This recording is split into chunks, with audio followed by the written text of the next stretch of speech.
Good afternoon, Rob here from Nutridyne Europe, and we're back with another webinar with Dr. Rob Silverman, this time the new paradigm in sports performance and endocrinology.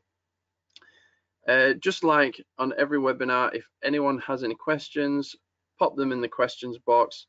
We'll then be putting your questions to Dr. Rob right at the end. So I'll be quiet now, pass over to Dr. Rob, and he'll take you through today's webinar. Thank you. Good morning, everybody, or good afternoon. I'm happy to be here, excited to share some leading edge information. This is number 7 in our list of 8 different webinars. We have some coming up at the beginning of next year. You know, you've had some requests. We really appreciate all the support, and I do love all the questions, whether it's during, after, or, you know, a couple of months after when you watch it on, if you will, recording in Memorex. So this is sort of the brainchild, Rob Buckler and I. We were talking about something a little bit more activity involved. So we looked at the idea, once again, of the new paradigm in sports performance and endocrinology. Because when you really look at it, every organ and system in the body is affected by physical activity and exercise. And of course, the least among them really is the endocrine system. So I'm going to attempt in the next 50 to 60 minutes to comprehensively review how physical activity affects the endocrine system and how hormone responses affect other organs and systems of the body. I'll cover certain pathways and certain ways to improve exercise, the gut-brain axis, of course, blood-brain barrier, and I'm going to touch upon concussion's impact on the pituitary gland in women. So for me, I believe that a leading edge science demonstrating the power of functional nutrition is really speaking to the idea of making an impact on health and sports performance as we go through the 21st century. So if you're looking to expand your practice a little bit and your knowledge base, and you want to integrate sports performance and start to practice in the realm of sports endocrinology and sports nutrition, I believe this webinar will be perfect for you. I always like to start everything off with a quote. As we said, I think this is a great mantra. A lot of the football camps, and I mean American football camps here, use that, the Navy SEALs mantra, which is somewhere someone is training, and when you meet him, he will beat you. That mindset with your athletes, whether it's a high school, college, or professional athlete, that is the setting. You know, oh, my bone is broken, tape me up and send me out. I'm breathing, I'm ready to go. So not only are you when you look at the idea of sports and case management, looking at what to give them, what to feed them, maybe analyze their exercise, you also have to understand that you may not get that honest feedback from an athlete as much as you'll get it from a regular patient, because that athlete wants to do anything to play. So when you look at the athlete, you have to realize they're always training. There's no real chance to feel the pain of tissue injury. Pain is not felt during the periods of high movement and peak output. Typically, you add stress and the result is disaster. The physical demands on our athletes have never been higher, and without question, they need to recover and rehab quicker.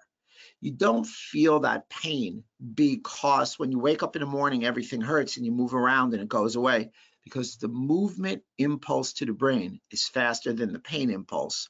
You will then block the pain. If you didn't believe me, there's always a pause when you put your hand on something hot. It's not immediate, it's quick. But remember, neural impulses move quickly. Farmageddon. And I mean, you again across the pond are not quite as far behind as we are here with the idea of Farmageddon. Farmageddon in the US started in 1985 when they allowed pharmaceutical companies to advertise. It really took off in 1997 when the FDA eased up on a rule obligating companies to offer a detailed list of side effects in what we call infomercials.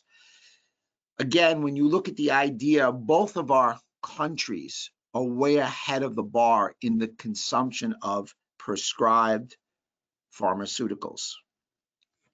I use this in America. You guys are number 3, we're number 1. The list of prescriptions filled in 1997 to 2016, the population in America only increased by 21%, yet it's an 85% increase in prescription medications. Here we're going to dig into the idea and the model of sports injury prevention, the 4 steps in sports injury prevention. Number 1, You want to establish the extent of the injury, the problem, the incident, and the severity. Number two, establishing an etiology and mechanism of sports injuries. You then want to introduce a preventative measure. And last, you want to assess its effectiveness by repeating step one. The injury cycle, one of my favorite conversation pieces. I use this all the time in my office to discuss the idea of what is going on in the idea of muscle imbalances. So I'm a big proponent that muscle imbalances lead to a lot of faults in joints. Muscle imbalances, the inability, one muscle is going to be tight, one muscle is going to be weak, so you lose that balance and you have a seesaw and you pull your body in a specific way, ultimately straining at the joint level. So obviously you have impaired movement. You move aberrantly. Number two, you may want to look at posture. Posture is the shadow of movement. Three, that all leads to what I call faulty motor learning. That faulty motor learning is in the brain, that chip in the brain that speaks to the idea of that new incorrect movement is normal. I had a patient come in yesterday, chiropractic patient, and I pulled their shoulders back and I said, how does that feel? She said, it feels, other than being uncomfortable, it feels abnormal. So the proper normal position for her shoulder blades, if you will, felt abnormal because her brain was telling her the way her hunched, round-shouldered way was normal for her. Faulty motor learning. That all leads to altered joint forces. The joints are rubbing against each other, obviously damaging, wear and tearing, leading to inflammation and proprioception. Proprioception, your balance in space, your balance between your nervous system and your muscular system, your sense of awareness. All that not functioning appropriately leads you to joint degeneration. That joint degeneration leads to increased pain and inflammation, the inability to manage and modulate inflammation in sports injuries leads you down a path in that injury cycle, in that vicious cycle of muscle imbalance. So here's a particular slide that really speaks to the idea of when you look at the pre-injury and the healthy tissue, you're really seeing that this tissue is in its pristine condition. It can contract, it can expand, it's nice and striated. The blue and red are arteries and veins, the yellow is nerves. So you're seeing no implication in any of these vesicles and electrical conductors. Unfortunately, when you have an injured or strained muscle, you see you're starting to get some aberrancy. That aberrancy is because of your inability of your tissues to heal like previous healthy tissue and all your muscles to lie down in a parallel longitudinal manner. Lastly, you heal with scar tissue. Scar tissue is left on the muscle after healing restrictions, muscle fibers, nerves, and vesicles causing pain and leaving the muscle less flexible. So overtraining syndrome, interesting. Here's the etiology of what I propose through exercise and resultant information. OTS is overtraining syndrome. Adaptive microtrauma is necessary as a local acute inflammation, and local chronic is dysfunctional. So here you have an eccentric muscle. Eccentric actually means the lengthening of a muscle. That leads to mechanical injury.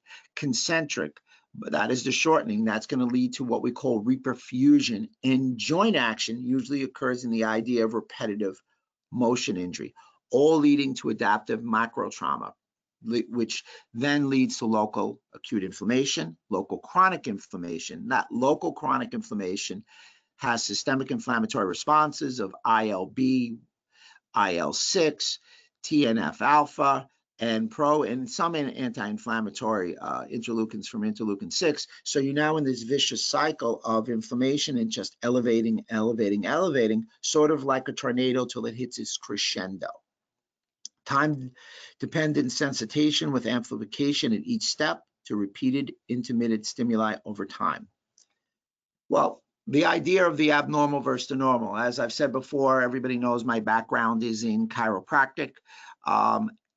I am sure most of the practitioners here have heard the patient, hey, can I get a MRI? And you always wonder why, and they want an MRI because they think it's going to be the most revealing diagnostic tool. And I know where you guys are, your healthcare system is a little different. Here we can prescribe them with, pretty much ease. Nevertheless, the takeaway from the slide is there's many abnormalities on scans found in asymptomatic people.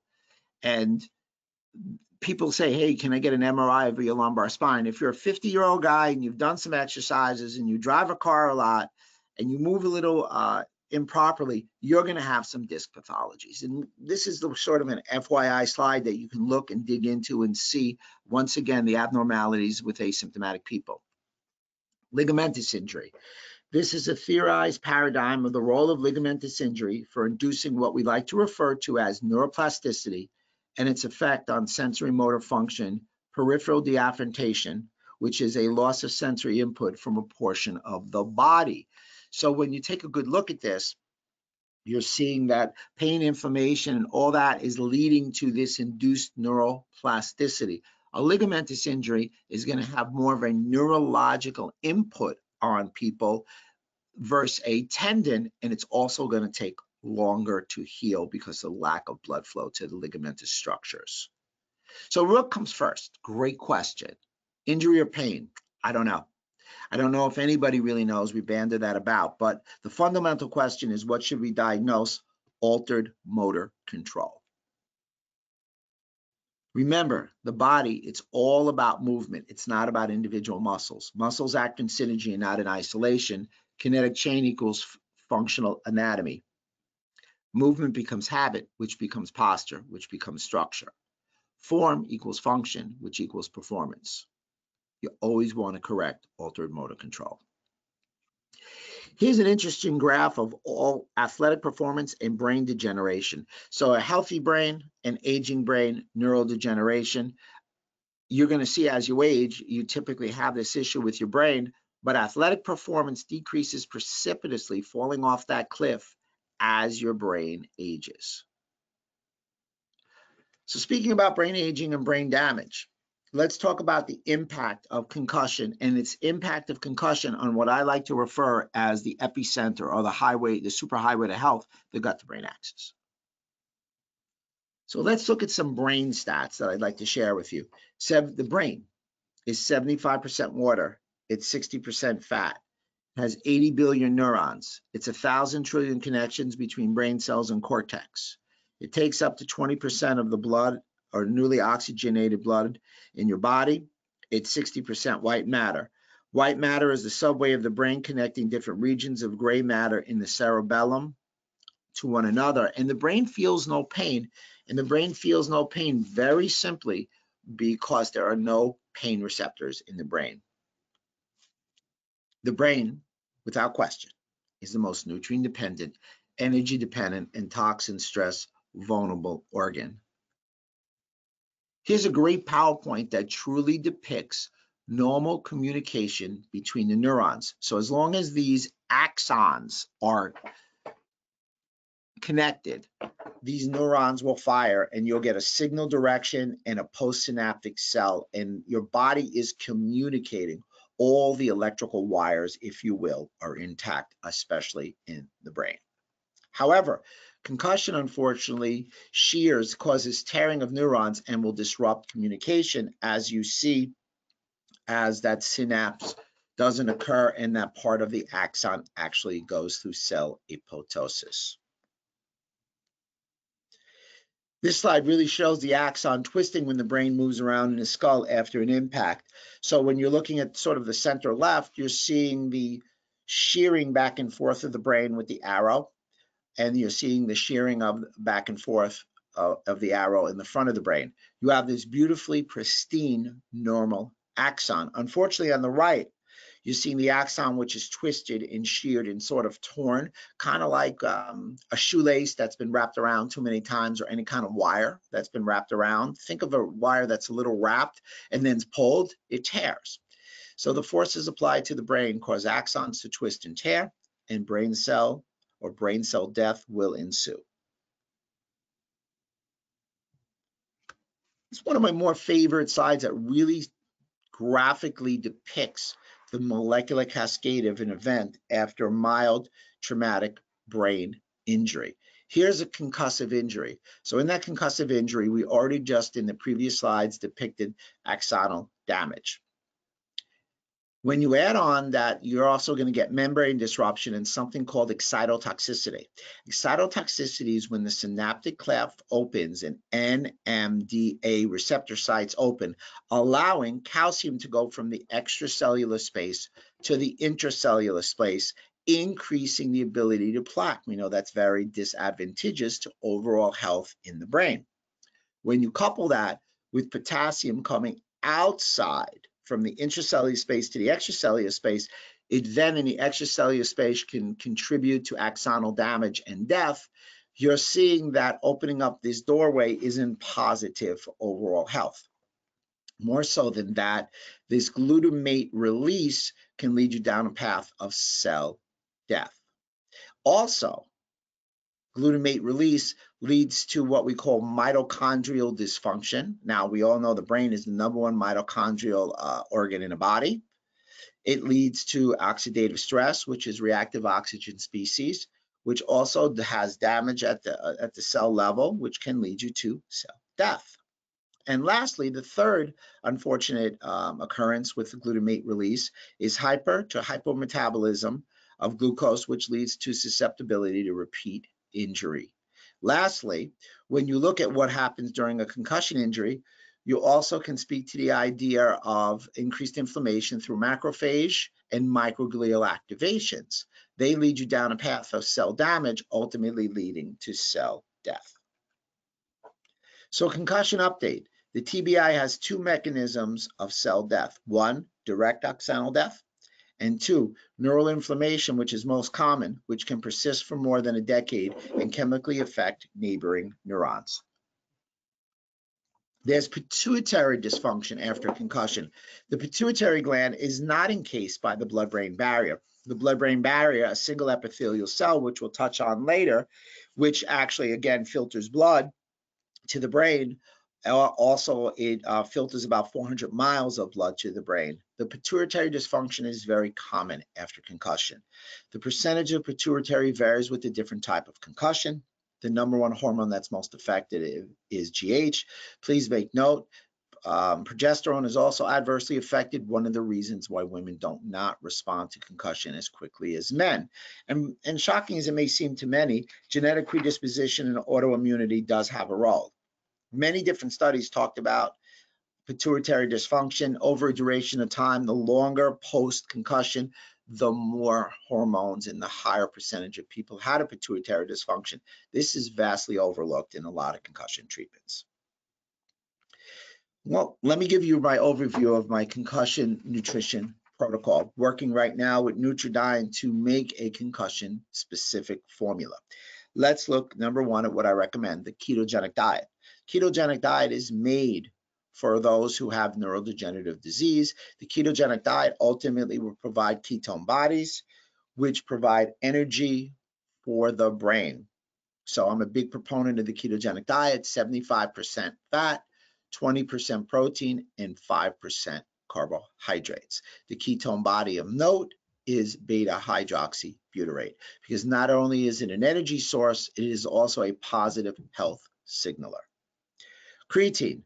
Creatine gives the brain an intense and immediate energy to heal cells, both for short and long-term amnesia. When you look at reducing inflammatory damage to the brain, DHA, fish oils, without question. Fish oils have shown to really decrease injury post-concussion. A great story to take fish oils. And here's the gem.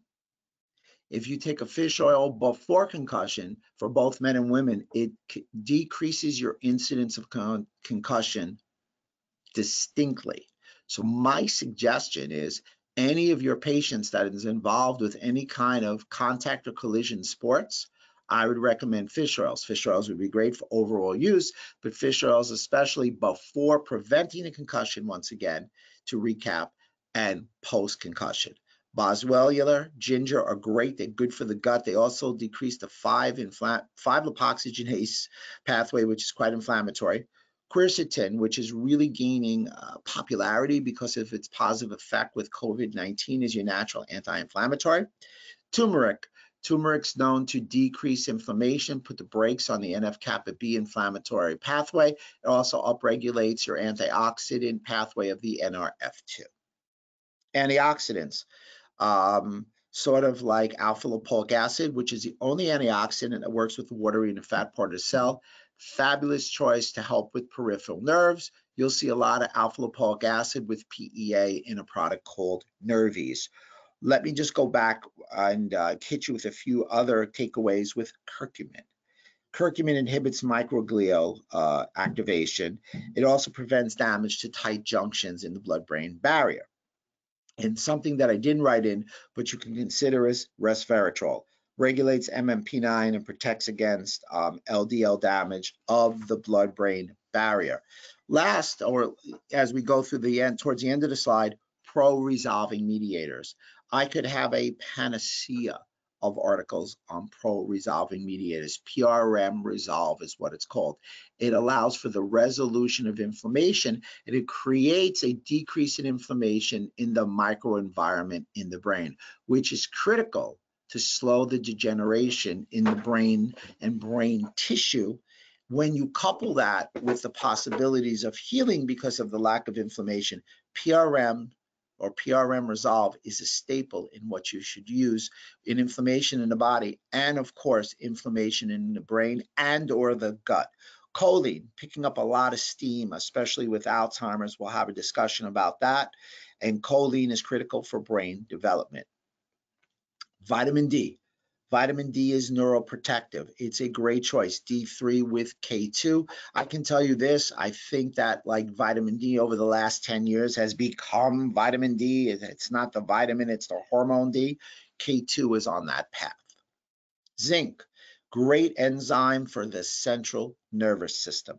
Sulforaphane. Sulforaphane is interesting in that it is the end result, or can be produced, if you will, from cruciferous vegetables like broccoli and Brussels sprouts. The key if you want to consume broccoli is you have to chop it or chew it raw.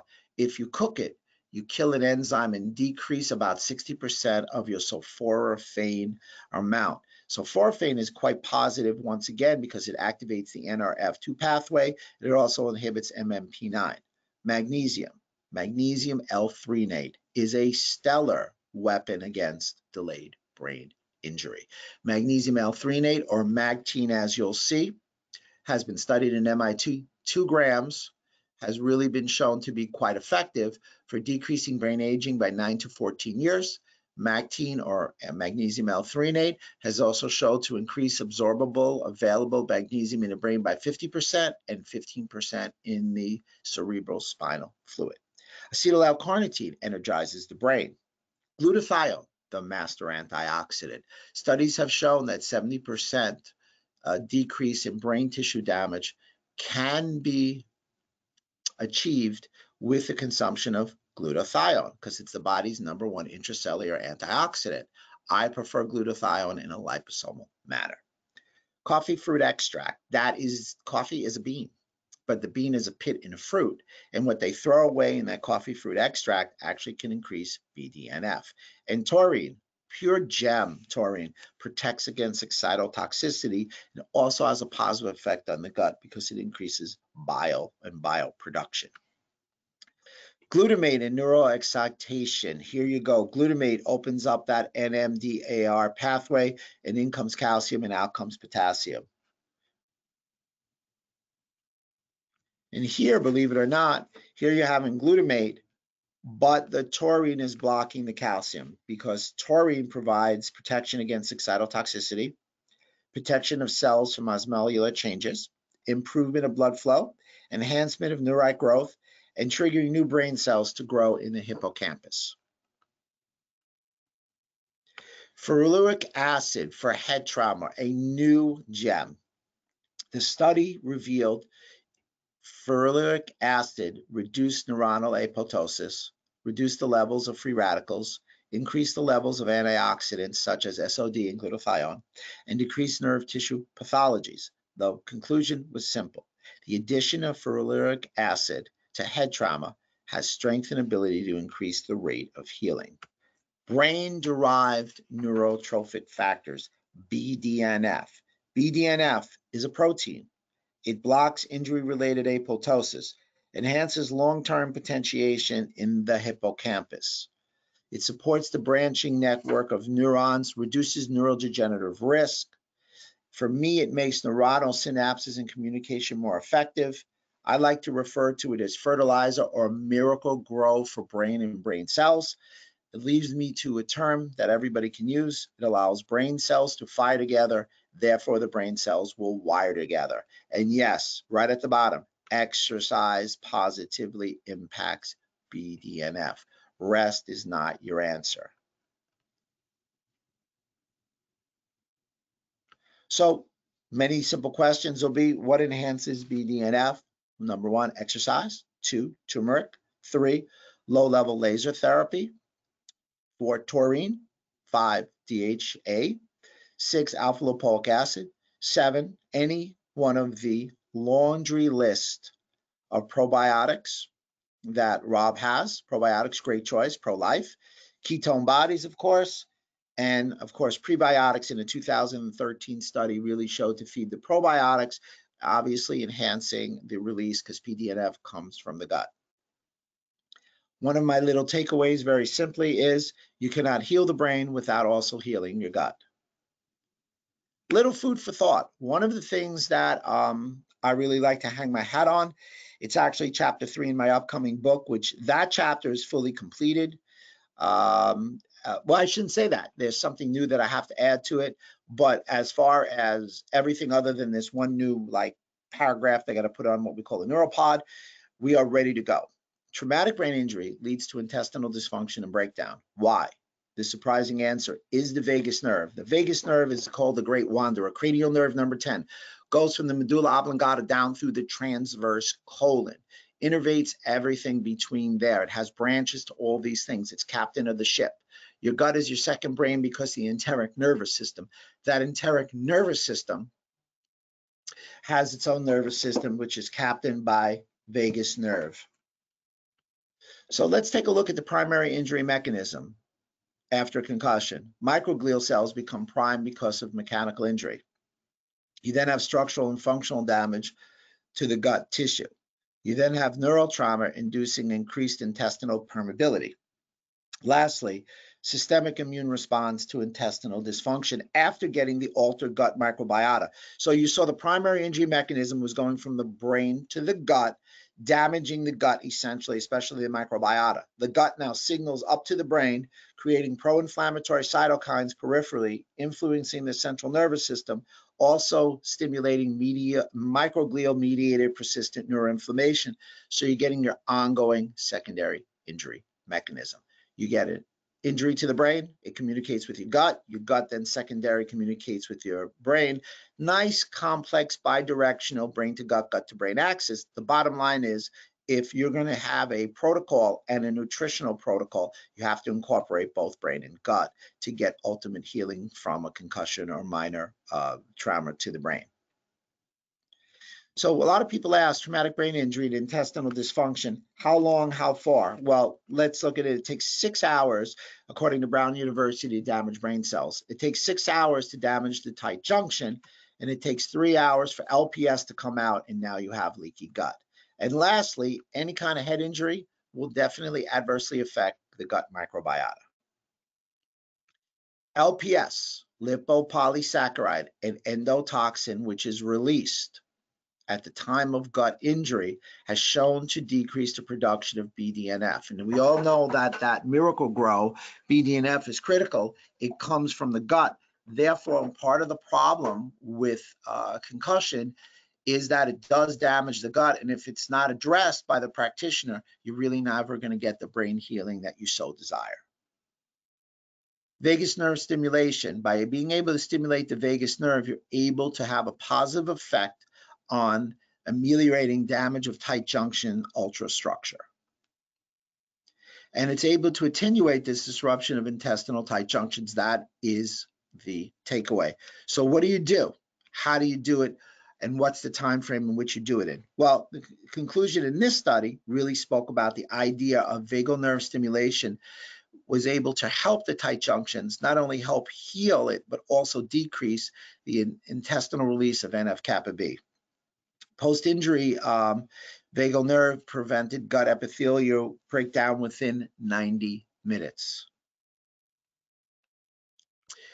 Here is your vagus nerve nutritional support. Here you go. Vagally mediated probiotics, ultrabiotic daily multistrain. Short-chain fatty acids, most commonly, most importantly, butyrate.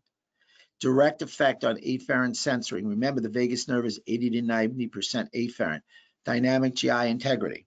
Fiber, increased GLP-1, dynamic GI integrity.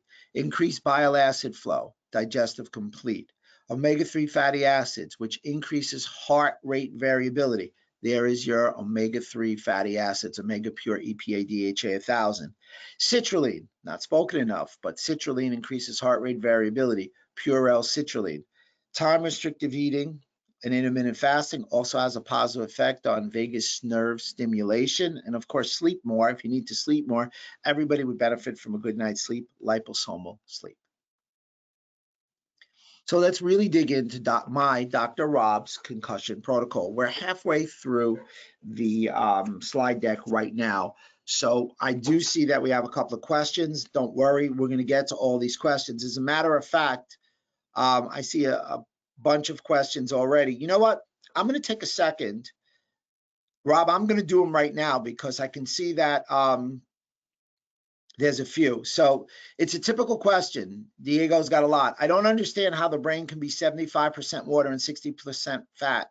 How is it? Well, the brain is made up of 75% water, but it also has 60% fat. It's not 135. It's a breakdown of each segment of the brain. Everybody always asks that. How autoimmunity and genetics play a role in TBI? Very simple. Autoimmunity plays a role in many different issues because your body's immune system begins to attack structures when inflammation or trauma stimulates the issue. So autoimmunity poses an issue. In addition to that, if you have the APOE4 gene for Alzheimer's and you have a head concussion, that is a genetic variant, and that will increase damage to the brain. What type of exercise does BDF, I guess you mean increase BDF the most? Great question. It's what we call steady state, walking, riding a bike. The key is steady state. You don't want to shake your head from side to side. So swimming, burpees, overhead lifting is out. The problem with anything where you move your head is you may stimulate the symptomology to the concussion. And stimulating the symptomology to concussion obviously isn't what you want to do. The steady state is so you keep your head in a state of a very straight manner, such as, again, walking, the treadmill, believe it or not, bicycle, and things of that nature. I don't recommend straight glutathione. I recommended liposomal. The reason I don't recommend straight glutathione is typically straight glutathione dies in the stomach. Liposomal glutathione is a nanotechnology that Nutridyne has that protects the glutathione before as it gets through the stomach so it can get to a desired destination. You can also take precursors that make glutathione. I prefer the liposomal just because it's quicker. So I think I was able to answer all those questions.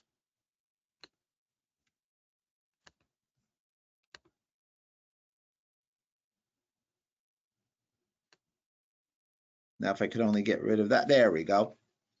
So let's dig back in. Hopefully that was a great little pause to answer 4 really good pointed questions. So let's look at my concussion protocol. It's a multi-system approach, musculoskeletal system I work on. So chiropractically, anybody who's a physical therapist or physiotherapist, if you will, we work on the musculoskeletal system. Clearly, the neck is involved, the central nervous system. The upper occipital region is where most of the muscles, because of the pivot at the brain, are damaged. Balance training, that proprioception that we talked about. Visual disturbances are a major issue. Gaze stabilization. 93% of athletes who have a concussion have a gaze stability issue. Low-level laser, I'm a big proponent of low-level laser. They provide a healing through non-thermal laser therapy. Anybody interested, please let me know. We can talk about it. And of course, nutritional support. So let's talk about acute concussion protocols. I gave you an overview. Let's break it down into protocols during times. One, obviously, you always want to keep them on a quality diet, ketogenic diet, low carb, no gluten, no dairy. Suggestions are exogenous ketone salts to make sure you're getting the beta hydroxybutyrate, and MCT oil. MCT oil is a great choice because we found that MCT oil is medium chain triglyceride, is great for brain energy. It also has a positive effect on the gut. Creatine, as we talked about before, there's your dosage. Omega-3 fatty acids, a high dose. Alpha lipoic acid, pro-resolving mediators, a higher dose of vitamin D3 and K2. Your typical dose, where the literature really permeates and really speaks to the idea of what you need in magnesium L-threonate, and turmeric and taurine. Yes, the dosage is high. It's for a 2-week period because now you're in an acute stage. This is what you would recommend when somebody initially has a concussion. Let me piggyback a little on the ketogenic diet. Ketones are found to prevent neuronal cell death. They also help ATP depletion. Ketone bodies are a great source of energy for the brain, and they're actually a more efficient source than sugar. And they trigger the expression, ketone bodies, as we know before, of BDNF. Ketogenic diet provides increased mitochondrial glutathione levels by activating the NRF2 pathway. They stimulate cellular cleanup, which we refer to as autophagy.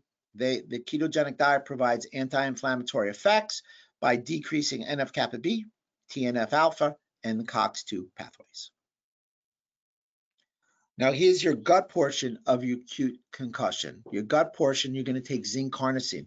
For me, zinc carnosine is another hidden gem.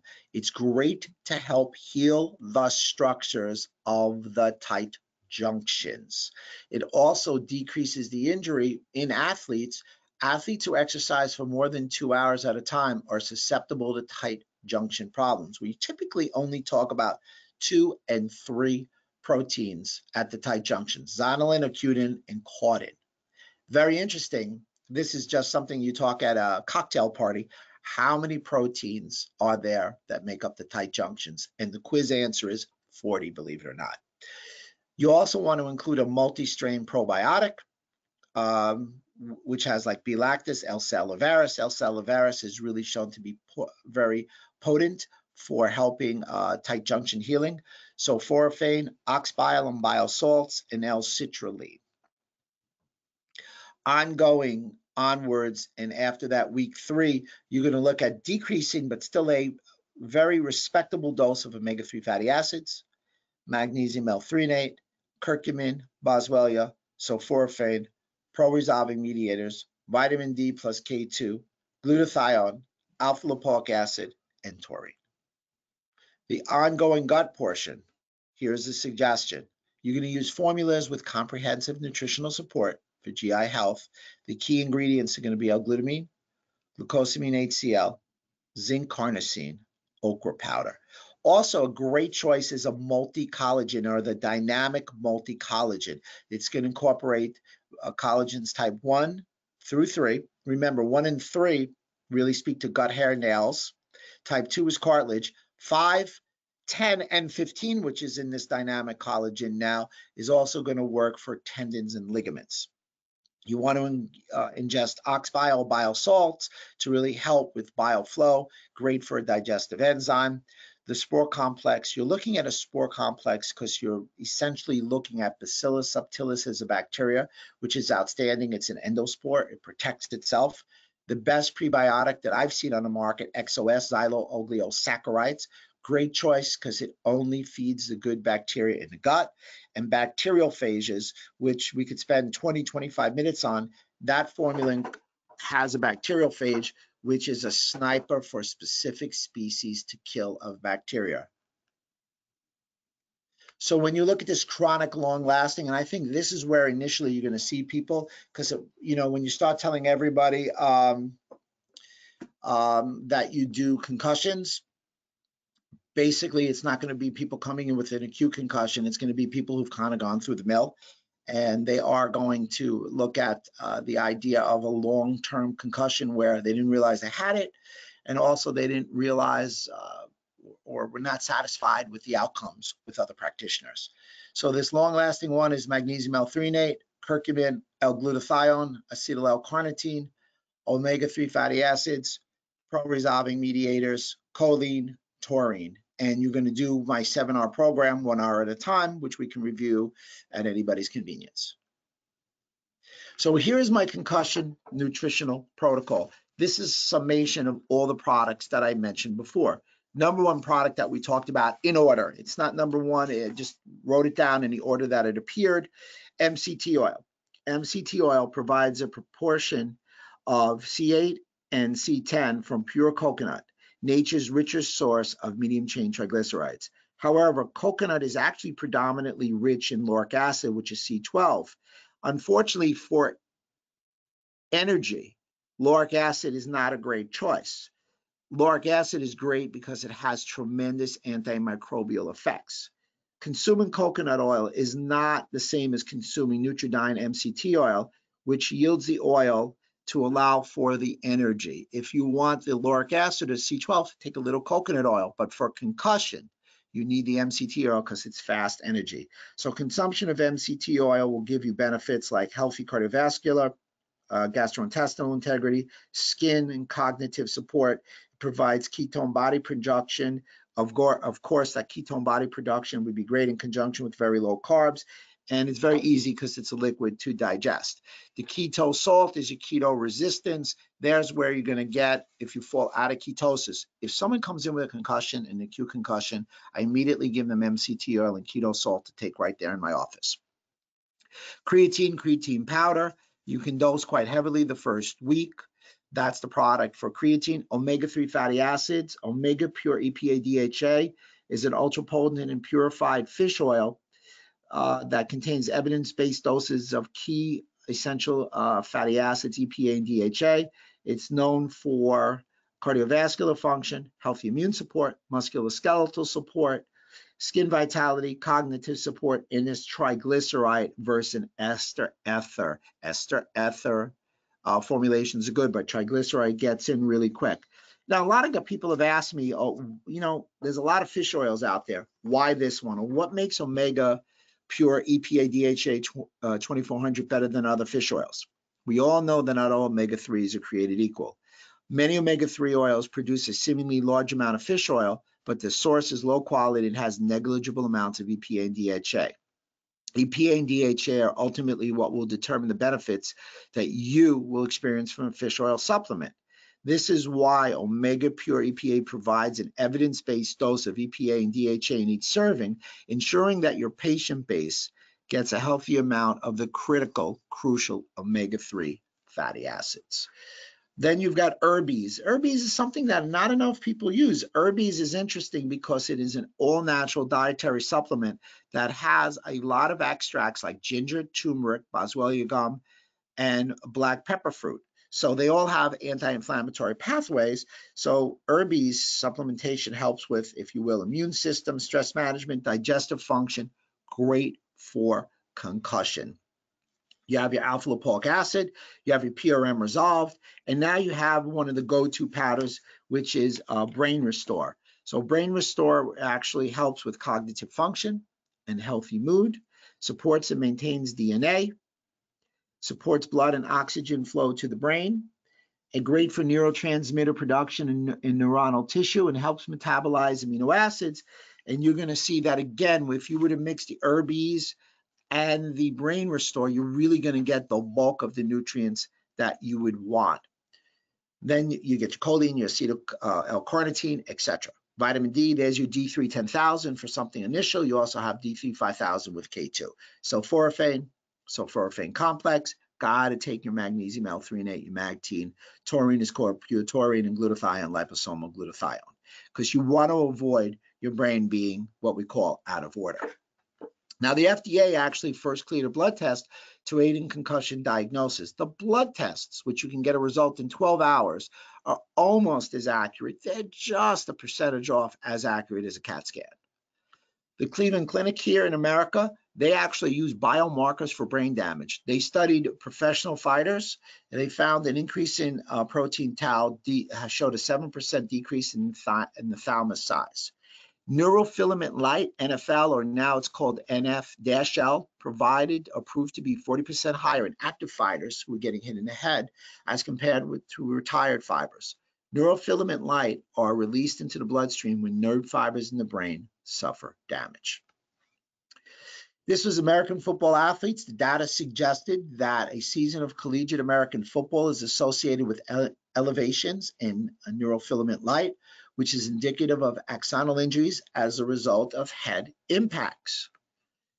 TBI, blood labs, labs that you can run, labs that you can evaluate. Elevated C-reactive protein is there. S100B and IL-6 is an independent predictor of TBI. Blood markers can also predict concussion recovery. We're going to pick up the pace a little through these because everybody can review these. I definitely want to get to repairing the blood-brain barrier and trying to answer your questions to get it in the 60-minute time frame. Interleukin-6 and interleukin IL-1R and are all specific markers that you can use to determine if someone has an acute concussion. You can also look at NSE, creatine kinase in the brain, and brain-specific protein. Again, omega-3 fatty acids are going to help restore specific injuries that occur via blood, which are objective in the brain. Bottom line, post-concussion, you're going to see a blood-brain barrier dysfunction. You're going to have neuronal loss, impaired consciousness, memory and motor impairment, cognitive decline, and increased dementia risk. The magnitude of the blood-brain dysfunction may influence, the time and the extent of the neuronal recovery. So when you look at this, the takeaway here is, and again, I'm not trying to get too technical. The bottom line is, and to answer Diego's question, here's another reason. The blood, better yet, the blood-brain barrier and the gut barrier made up of the same proteins. If you have autoantibodies, if you have an autoimmune condition, you can damage the blood-brain barrier. Damaging the blood-brain barrier increases your incidence of concussion and very, very inflamed neurodegenerative issues inside the brain. So here's a test that we use here. Essentially, I just wanted to show you one of the tests that we do for blood-brain barrier permeability. You probably have something very similar to that in the UK. I want to take a moment on this one. I think this will be quite revealing for you. Exposure to environmental factors like food, proteins, chemicals, pathogens, and unhealthy lifestyle lead into the disturbance in the gut microbiome, gut barrier breach, immune reactivity, and systemic inflammation. They all damage, obviously, the blood-brain barrier. Also, you have to look at exposure to oral and nasal antigens, migration through the brain through oral and nasal pathways. Traumatic brain injury damages the blood-brain barrier, physical and emotional stress. All of this leads to early entry of cross-reactive antibodies and inflammatory molecules in the brain, once again talking about autoimmunity, ultimately leading to the depletion of growth factors, microglial activation, neural toxicity, amyloid beta and tau aggregation, neurodegenerative disease leading to more diseases. So let's look at the idea and the possibilities of repairing the blood-brain barrier. One, you want to avoid gluten. Gluten means glue, damages your gut, damages your brain. Fix the gut, my 7R program. Probiotics, heavy metal detox. All of these ideas are going to be quite positive. One of the best ways to get a heavy metal detox or detox of the brain is get good quality sleep. So here are some specific nutrients that help repair the blood-brain barrier. Acetyl-L-carnitine, because it's shown to protect the mitochondria in the cells. It helps repair the blood-brain barrier by reversing mitochondrial decay. Alpha-lipoic acid also helps by reducing oxidative stress. Berberine blocks the activity of MMP9. Curcumin increases concentration of tight junction protein in brain cells. Vitamin D3 also protects what I like to refer to as the blood-brain barrier. Sulforaphane slows the breakdown. Omega-3 fatty acids increase cell membrane fluidity. Resveratrol reduces inflammation and restores the integrity, and pro-resolving mediators have shown in multiple studies to reduce cytokines, chemokines, MMP2 and MMP9, both matrix metalloproteinases that eat up basement membranes. Part 3, sleep. We talked about it before. It will definitely increase any impaired functions in the blood-brain barrier. Melatonin. Boy, melatonin is not a hidden gem. It is a gold medal winner. You always want to avoid environmental and mold and microtoxins. They all can cause neurological damage. They increase the permeability of the blood-brain barrier. And B vitamins support the blood-brain barrier and help heal leaky brain. Head injuries may lead to early Alzheimer's. So they talk about results in football, whether it's American football or the UK's football, lead to an onset of Alzheimer's. The onset can be accelerated up to 9 years. Concussion is linked to brain changes in people at genetic risks. As I said earlier, APOE4 plays a critical part in the maintenance and repair and growth of neurons and seems to have an important part in neuronal response to brain injury. The E4 isomer results in reduced growth and branching of neurites in vitro and seems to have an important part in the neural response to injury.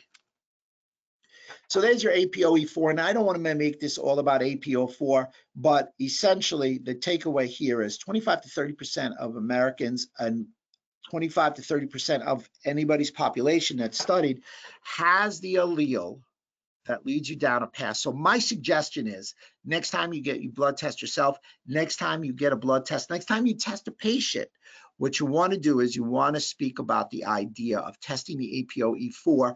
That means you have an increased incidence or chance of Alzheimer's. Go on the upcoming protocol for anti-Alzheimer's that we're going to mention. It's based and it's been adjusted. The RECODE, the reversal of cognitive decline. This is Dr. Dale Bredeson's.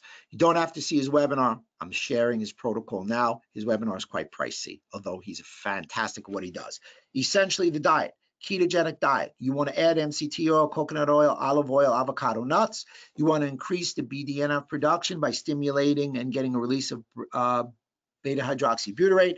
He's a big proponent of plant-based diets, including cooked, uncooked, and colorful vegetables. Feed poultry and meat in smaller, healthy amounts, wild fish, natural protein, and of course, grass-fed meat. Here is the list of supplements that he recommends, and I've makeshifted some of them. Essentially, methylated B vitamins, vitamin C, vitamin D, E, K2, resveratrol, acetyl L-carnitine, coenzyme Q10, omega-3 fatty acids, curcumin, pro-resolving mediators, and magnesium. Remember, magnesium deficiency is high in our population base, and if you eat a low-carb diet, which we do recommend, especially with Alzheimer's, you're going to have less options for magnesium. Choline. Choline is great because a new study showed that a lifelong dietary regimen of choline holds potential to revert Alzheimer's disease. Choline supplementation reduces the activation of microglials. Let's define microglials. They are specialized cells that rid the brain of deleterious debris. Although they naturally occur to keep the brain healthy, if they're overactivated, brain inflammation and neuronal death, common symptoms of Alzheimer's disease, will occur. So it's a great broad-ranging way of treating TBI, Parkinson's, and multiple sclerosis. Choline, again, for Alzheimer's disease, has shown them block the production of amyloid beta plaques. Pro-resolving mediators, please make note. Pro-resolving mediators are a great choice. It shows that it prevents memory loss, and some of the resolvins can cross the blood-brain barrier and actually tackle inflammation inside the brain. Here's your Alzheimer's protocol. So when you take a good look at it, here's your dynamic multi powder, which is your multivitamin, which is shown to help with cognitive function, immune, and brain support. Something that you would want to take almost every day. Dynamic brain support we talked about, D3 with K2, pro-resolving mediators, and curcumin 400X. The curcumin 400X is interesting because it's a revolutionary curcumin supplement featuring what they call an innovative biocure, a patented ingredient that is shown in clinical studies to surpass the bioavailability of virtually every other curcumin turmeric extract on the market.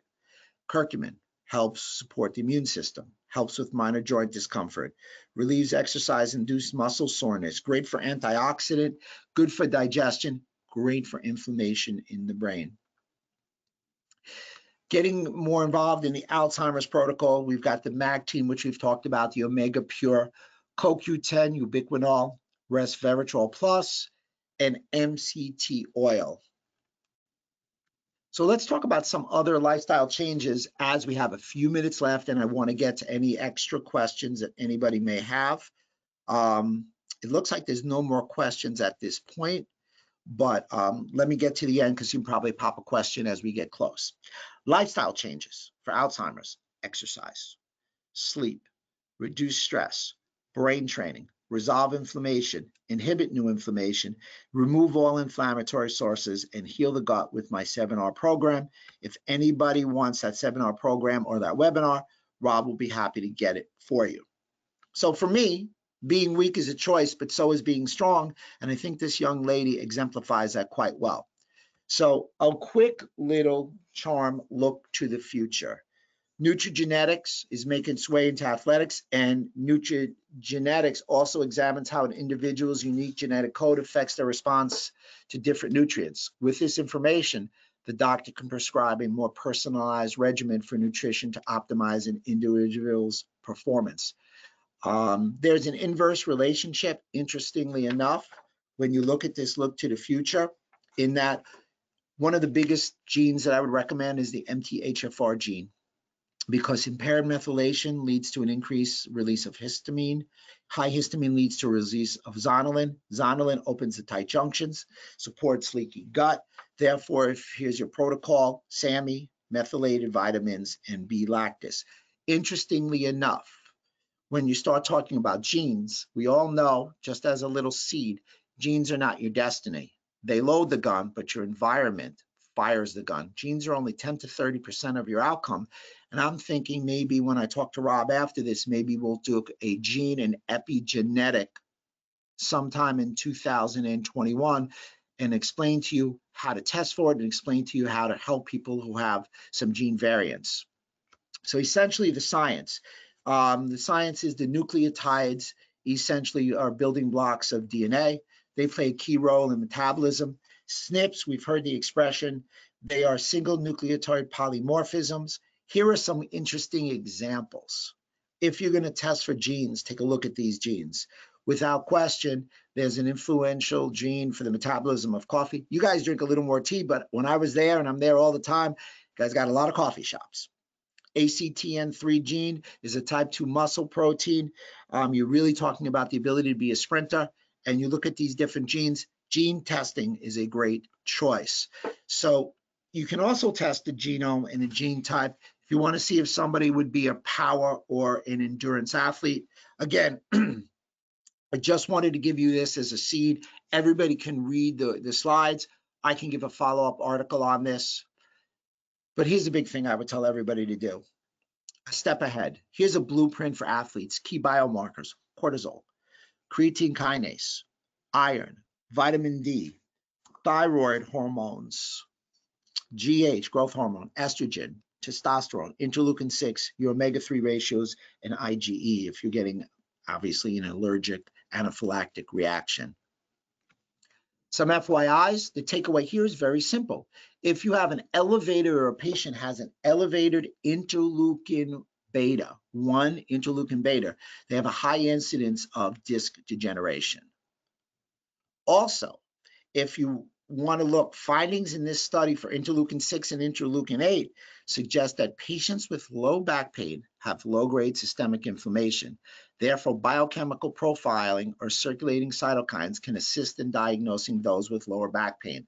For you, in your chiropractic office, in your regular practice, in your athletic practice, these are great markers to look for. You know, it was interesting. Scientists tapped into the microbiome of rowers and runners. They each had different bugs. So if you can test The genomics predicted the outcome. Rowers were power athletes.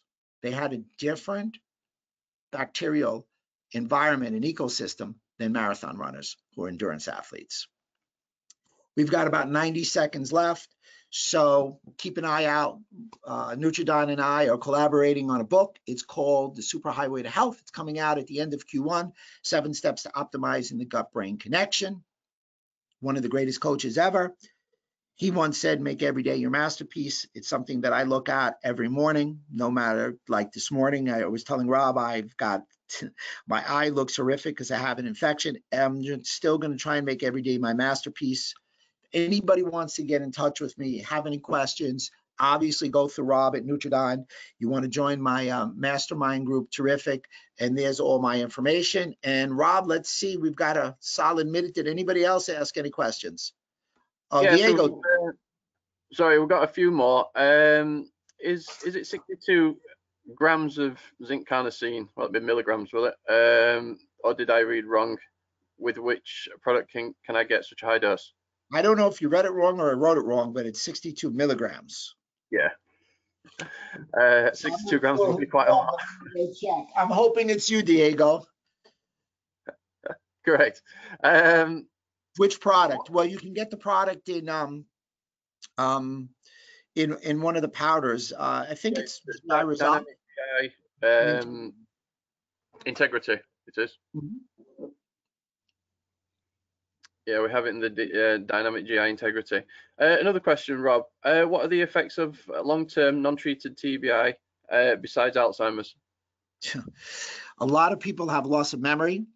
They ultimately get a loss of function, and anything that can come from adverse gut health. So you're going to see a lot of autoimmunity coming from that.